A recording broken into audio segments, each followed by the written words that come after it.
Luqmon alayhissalomga o'tlar man yurakka, man buyrakka, man ko'zga, man oshqozonga davoman deb gapirardi. Endi u gapini Xudo Luqmon alayhissalomga bergan ilm, hikmat bilan tushunib olardilar.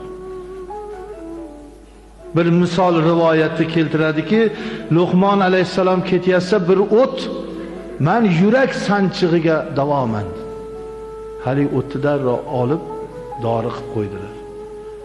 Bir kundan keyin bir yigit keldi, otamni yuragi sanchyapti.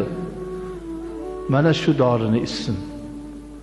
Dorini berib yubordilar. 2 kundan keyin keldiki, otam doringizni ichdi-yu o'ldi. Hazrat Luqmon juda izza bo'lib ketdilar, uyalib. Ketayotsalar yana hali o't man yurak sanchig'iga davoman deb oyoqlari bilan ezdilar. Yolg'onchi, kazzob. Shunda o't aytdi: "Ey Luqmon, man ajalga davo emasman, yurak sanchig'iga davoman. Umr bo'lsa davo qiladi hamma dori ham.